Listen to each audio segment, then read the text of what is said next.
Okay guys, so aside from my noisy chair, we're going to look at this SH28P3 that I got from Mr. X.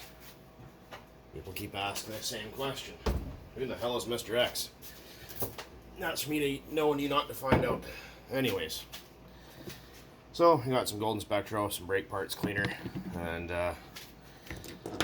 some connecting rods here. Obviously, you guys seeing these, there's a lot of work yet to be done, so I'm gonna file the fit, and yeah, it's just too tedious to film trying to do that. It's just absolutely annoying. So what we need is oh, that won't work.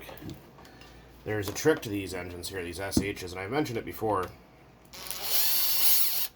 many times with the pull starters, that you want to use a butter knife or pocket knife or whatever you got, razor blade, something like that, when you're taking them off. I'm going to use an airplane propeller because that's just what was in front of me. But the spring in here, it doesn't have a retainer in it, in the pull starter. So if you pull this off, sometimes that spring will jump out and cause you a bunch of racket. So take a look in there, you'll see the spool inside, like you're opening an oyster. And once you've got it all the way in like that, just pop that out. So in here, you're going to have the starter shaft. There's a spring. Don't lose it. You're going to need that. A lot of people say, well, what about drill starting one of these engines? Seems like a good idea. Well, obviously you just seen what happened here. So if you try to drill start this, this will pop out. The crank will whip around and smash the one-way bearing and destroy the engine. So you cannot drill start these unless you have a roto start on it. Or you can bump start them as long as the pull starter body's on. But yeah, it's just something to keep in mind in case one day you decide to try and do that and then realize, oh, I just fucked it up. So anyhow, freaking hotter than hell here today. About 36 degrees Celsius, so it's pretty freaking warm. I was gonna go out and run some RC cars today, but it's too bloody hot to stand out there with no shade. So let's pull this back plate off here. Let's see what we got. Oh, it doesn't want to come off of there. Holy fuck.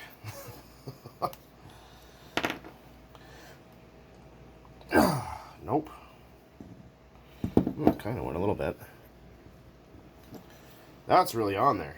I'm going to pause for a minute and go grab a rubber mallet and just give this a couple little light taps. Okay, our rubber mallet is a kitchen knife today. Just, you don't have to beat the shit out of it, just a little bit. Just a little bit. What the hell is blue in there? Weird. Okay. Something blue. See that? A bluey green? Something in there? I don't know what that is. Let's continue and see what else we got in there.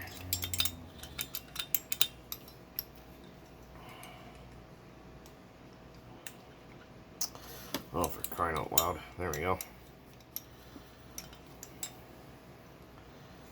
Yeah, freaking. I'm gonna start doing some more vids here more frequently, or at least try to. Haven't really had much time. I'm sure you guys understand that. I think I mentioned it once before that with my line of work being a landscape mechanic and a landscaper, it's you often don't have 5 minutes to turn around piss into the wind. Side note, pissing into the wind usually isn't really that great, so don't try it because you're gonna get piss absolutely everywhere. But seeing a ton of comments from you guys lately, all freaking being super cool. I know there's a ton exactly because I weighed them, so it's good. But yeah.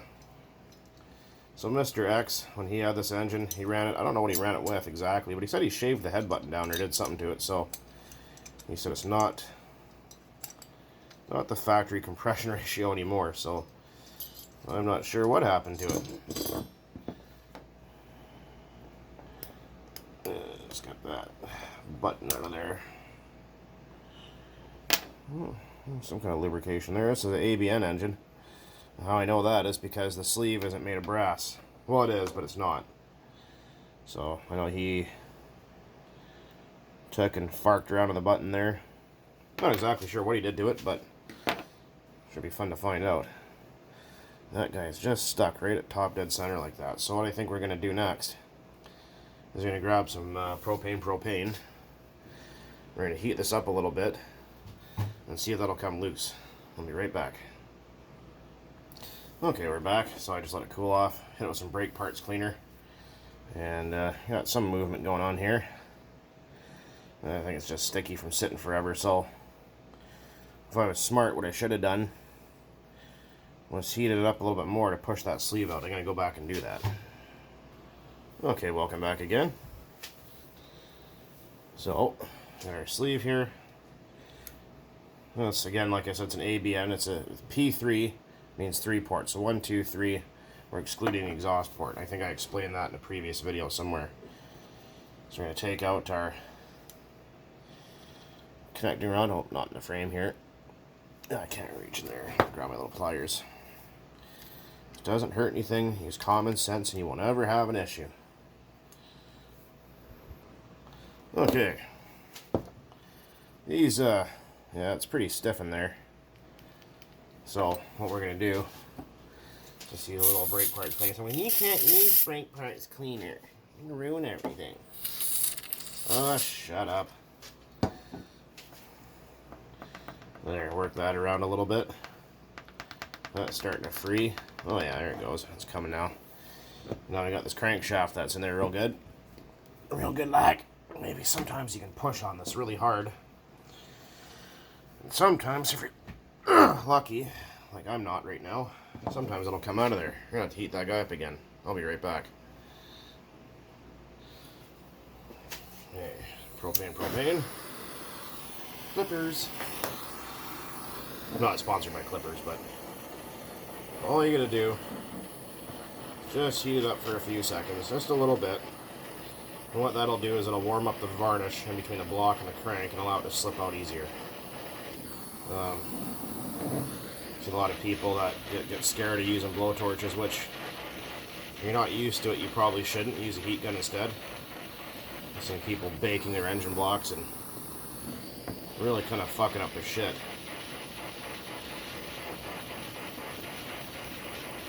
Oh no, there's a fire. Whatever shall we do? Gotta grab an oven mitt,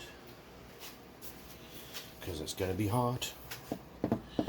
And you just, like so. No problem. Ooh, yeah, that rear bearing doesn't look too happy, does it? And here's the one for the one guy that likes to watch my videos and complain about absolutely fucking everything. Is wiping down engine parts with a paper towel. This guy, I'm not going to mention his name, or he doesn't have any content anyways. He's an absolute dick. Yells and whines. Your video makes me cringe. Wiping paper towel, or wiping your engine parts with paper towel will destroy your engine. The fibers, he says. Little does he know that car engine oil filters are made of paper, so... and the intake, or not the intake, sorry, the, what do you call it there? The air cleaner's got paper in it, and just a fucking windy whiner. I don't think that guy knows his ass from a hole in the ground, to be honest with you. Just fucking brainless. Well, that's okay, though. I always like those guys that they come in and they yell and scream about everything they're doing wrong, and you're gonna ruin it, you're doing this and that, wah, wah, wah. It's like, okay, well, how about you make yourself a video and you do it better. Show me the way. Instruct me, please. I'm dying to learn the ways of the master here. Fucking masturbator, I'll tell you that. Sitting around freaking jerking off all day. Pants are probably still full of shit. Fucking disgusting. Can't stand people like that. So, constructive criticism is fine, but when you have someone that just likes to act and just be a little crybaby about everything, go lay down. Go find something else to do, man. If your videos, or if my videos upset you that bad, you must have a pretty boring life. Go out into the world and be free. Live your whiny little life somewhere else quietly off the internet. Or, if you're gonna run your mouth like an idiot, put your money where your mouth is, and drop a fucking video showing how to do it properly then. Never once in my 20 plus years of working on nitro engines, or any engine for that fact, ever had an engine fail from using a paper towel for wiping a couple of parts down. Not once, not ever. That just goes to show you, you got these keyboard warrior mechanics. Fuck, they drive me insane. I'm gonna go grab myself a Q-tip, because those fibers are really gonna screw this thing up, I promise. Okay, we're back. Obviously you can tell. So we got some 99% alcohol here. And we're just gonna pour some in the cap.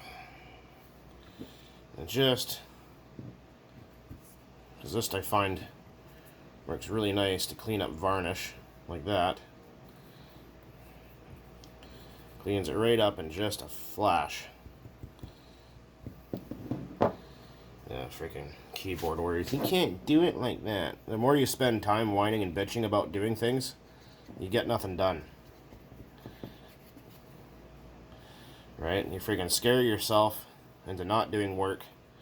And there's a difference between doing things properly and being a complete idiot, or just not knowing any different. And you get guys all the time that, you know, they get into the hobby, they don't know any different yet, and, you know, they're trying to learn their best and trying to, you know, ask questions and, you know, keep from getting discouraged about things. And, hey man, you know, what if I did this? Ah, dude, don't bother, you're wasting your time. Well, you know, if I run them on 30 or 20% and I switch to 30, I can't go back to 20. Sure you can, just retune. That's it, man, it's easy. No worries, don't stress. So the thing is, like I said, there's all these myths and all this bullshit out there that scares the daylights out of people, and they get nothing accomplished, and they get afraid of the hobby. And you get morons like that. You see a guy freaking cleaning up a couple of parts, and you get some freaking Looney Tune in there, whining and sniveling.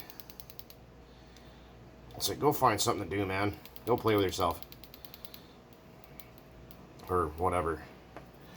So, I just wanted to break this down on camera with you guys, since I know I haven't been making a lot of vids. I know I've said that already, but it's just the way she goes. Sometimes she goes, sometimes she doesn't. Lately, she just hasn't went. Actually, a friend of mine used to have this t-shirt, and it said, try 'em. I said, what does that mean? I said, try anything, try it once, try whatever. I said something rather, and so if you try him and he goes, and she goes, yeah. So I said, you tried him and he went. And I said, that's never a good thing. You try the guy and he takes off. Sometimes for the better, but you never know. Oh, fucking, you see a lot of these dudes recently freaking just as nervous as a long-tailed cat in a room full of rocking chairs about nitros, getting all scared about it and this, that, and the other. There's nothing to be afraid of. So I'm not going to knock the bearings out of this right now since I don't have another set. But we were going to check. Oh yeah, oh there's that paper towel again, man. Holy, watch out. Wiping that sleeve off. Just for you, guy. Just for you. So I know it's going to upset you. I type the freaking knickers come pre-bunched. So I got that OS 10 FP in the test stand there. I don't know if it's got enough compression to run, but we're sure as hell going to try. And eventually you guys will see this little Enya fire off here. You guys kind of saw it run for a second there, but you know, I was just kind of trying to hold it with my hand because the test stand doesn't really fit it very well. And yeah, anyways.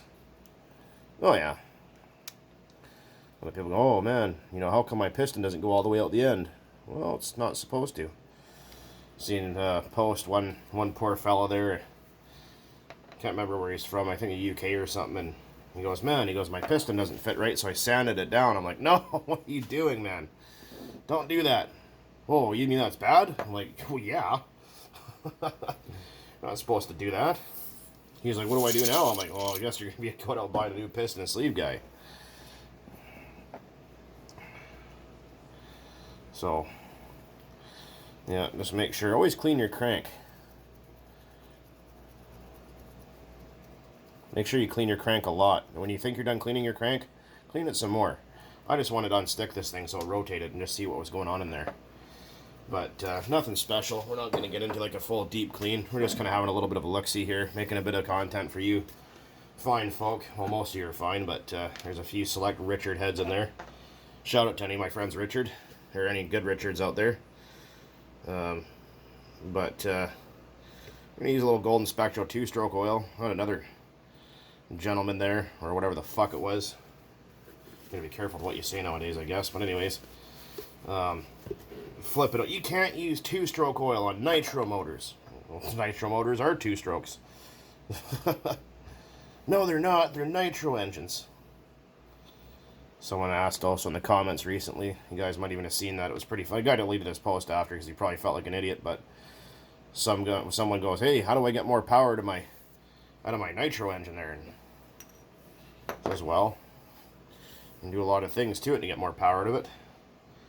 And the dude pipes up and he goes, "Run it on methanol."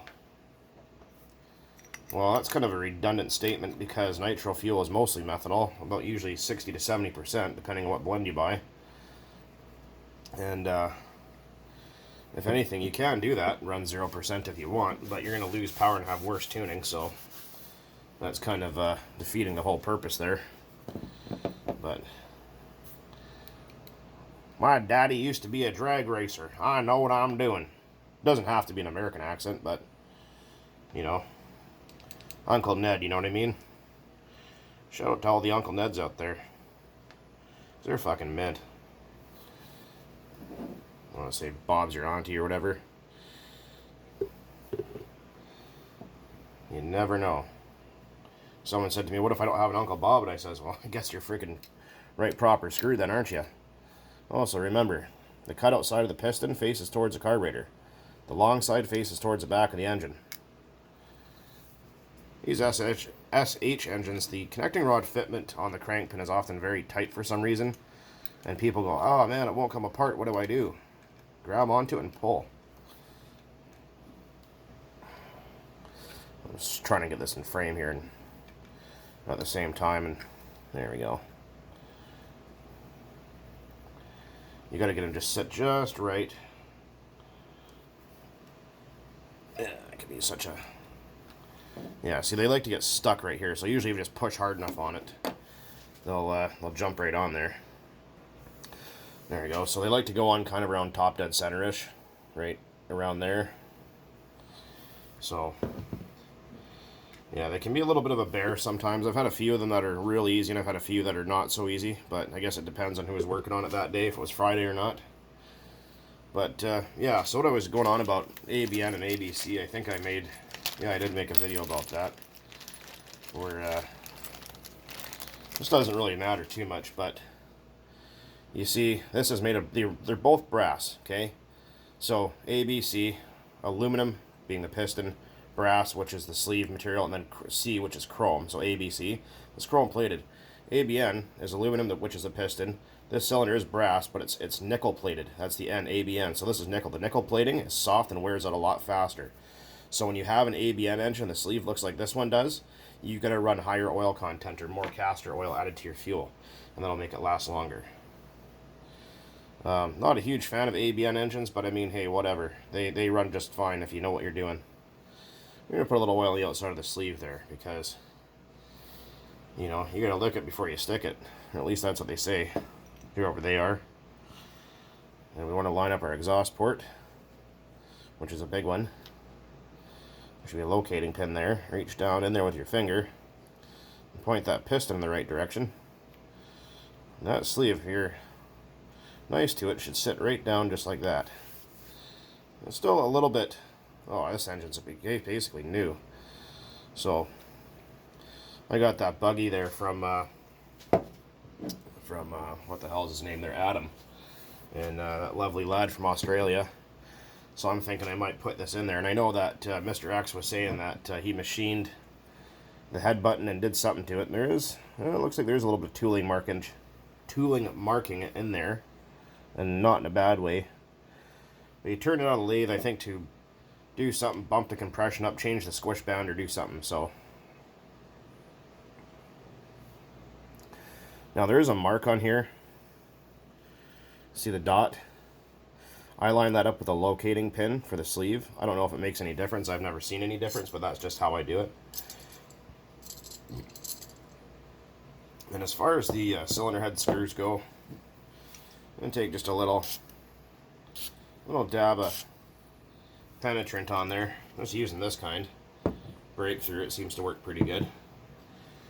And then just so the screws aren't dry, because remember you're going steel to aluminum, right? And we're going to stick the cylinder head on like so. Hopefully I have enough space on here. I know you guys really like these engine rebuild videos, and I like making them for you. Like I was mentioning with the GoPro, they have to have some software that needs to be updated, and well, the one video that you guys seen, it took me almost an hour to upload that to YouTube just from my phone, so that was ridiculous. And this video here will take me about 15 minutes. So I need to do some schooling, I guess, or whatever you want to call it, some learnings on the GoPro end of the spectrum there. So I wasn't really overly happy with the audio anyway. Kind of sounds pop canny, I think, like you're talking into a beer can. Or like one of those little kids' microphones. It sounds stupid. They walk around your house and drive you fucking mental all afternoon. Like one of those. Oh, there's that paper towel again. Oh no! Gonna ruin the engine forever. Just taking a wipe off that gunk that's on there. Yeah, I don't know what that green is. Maybe it was some kind of after-run oil or assembly lube or something. I don't know. But I'll ask Mr. X and I talk to him later. Let's see what he has to say about it. I mean, he gifted me the engine, so it's, you know, it's free. I don't really care. I take any engine, basically. I don't really care what brand it is. They're all pieces of shit at the end of the day. Just like when you work on normal cars. They're all pieces of shit. Right? Uh-oh. Yeah. Sure, whatever it is, it's just the dye from whatever oil he was using or whatever fuel he had in there, so I'm not going to worry about that really too much. Put some oil on there. You don't need to oil the one-way bearing on these since the bearing gets submerged in fuel and oil anyways. So we're going to line up our little guy there and put that. Some of these have a small slot and some of them are big. The big blocks takes a big slot, the small blocks take a small slot. I'm sure most of you probably already know that. If you didn't, now you do. And we got our 4 screws. Yeah, no, these engines, these SHs, you can, from what I understand, or what I've been told anyways, I haven't tested it myself, but we'll do that on camera together, is, you can put the big red piston and sleeve in here, I believe. I'm almost positive you can. And I think the big red pistons and sleeves are pretty cheap on Amazon. Or not Amazon. Well, maybe Amazon has them, but eBay or what is it called there? Tower Hobbies or what's the other one? A-Main Hobbies or any of them that carry Dynamite or SH engines. And you'll probably pick this engine up for around $100 US. Run it for a bit, and then buy a Dynamite piston and sleeve for it for the big red, and freaking make it a big red kind of hidden, you know what I mean, in disguise. So I'm not exactly 100% sure if that would work, but another day when I have a big red to work with, we'll break both these down at once, and we'll see what we got to work with in there. Yeah, it's freaking a little bit stiff, but not bad. Better than it was. At least it moves now, so that's good. And there's oil just absolutely everywhere. Oh boy, it's hot in here. I can tell you that for free. Oh, what do we got? Screws. More screws. It's just like life. There's always more screws. Getting screwed or screwing. The fuck E or the fuck or. So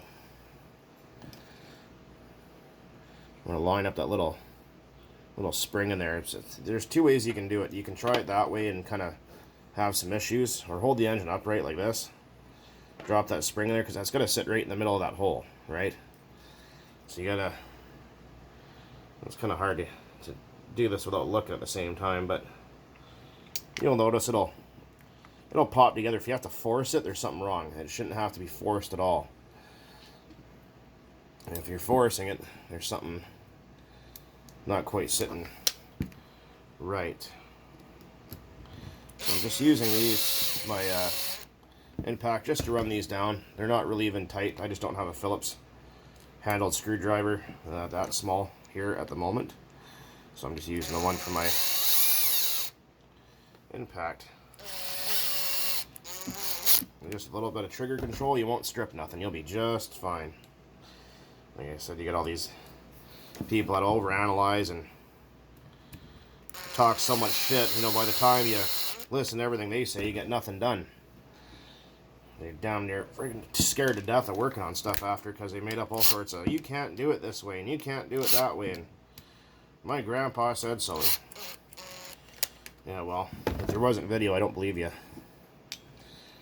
Just like that one guy that was trying to tell me that all you needed to run these engines was a 9-volt battery and rubbing alcohol. And his dad did it for 30 plus years. And all I have to say to that, no you didn't. No you didn't. You're full of shit, kid. You're full of shit. Your fucking pants are full of it. See? Yeah, when you pull it over, you feel it, even though the spark plug, the glow plug's not in it, and you feel that little bit of a tight spot. That's the pinch zone. So don't be afraid of that. That's absolutely just fine. Nice and dandy-like. So we'll leave this down around, close to bottom dead center, somewhere's down there. And what we'll do, because this is going to be in storage until I'm ready to use it, until I have extra funding to put that buggy together. So I'm going to take a wad of paper towel. Yeah, that's right. The piston's about halfway up. You can get a rubber plug for this. I don't have any. And we're just going to take and soak that with some penetrating oil. You can use whatever kind you like. You can use ATF or automatic or motor oil, like just 10W30 or whatever you got. Basically, just some kind of an oil to prevent any moisture from slipping past. Leave your glow plug in too, and then stick it in a zippy bag and suck all the air, and then it's good to be in storage for quite some time like that. I have engines that have been stored for many years that are like that. But anyways, guys, so I just thought I'd just do this little bit of a kind of clean up and free up, I guess. And oh, for sakes, holy cow, what the hell's going on down there? Smarten up. Anyways, a little bit of a kind of look inside, kind of clean up on this little, well, not really little, but this SH28P3, M28P3. They focus. Stunned. It's fucking stunned. Anyways. Yeah, fuck it, whatever. But anyways, so there it is. And like I said, I got a lot of work to do with these connecting rods here yet, so because I got to make them fit inside the engine. They're just rough cut. I know the top looks pretty anemically thin, but the top looks thicker on this, and it's only because it's angled. If you see, it's got a taper to it. But if you stick a mic in here and you measure the top thickness of that pin bore, it's the same. These are actually just a hair thicker. It doesn't look like it on camera, but I can assure you they are. And this is 70-75. This is some strong shit. You can hit a scribe on this and barely even leave a mark. This right here, you put a scribe on it and you almost cut right through it. So whatever kind of 50 series aluminum Traxxas he's using for their connecting rods, absolutely freaking cheese. Absolutely soft like a brie. This is more like a Parmesan, nice and hard. Anyways, guys, starting to ramble on here, but as always, thanks for watching. There's going to be more coming up. Three-wheeler stuff, and I just haven't had time, but I'm trying here, guys, so bear with me. But anyways, guys, as always, again, thanks for watching, and keep on burning nitro out there. Later.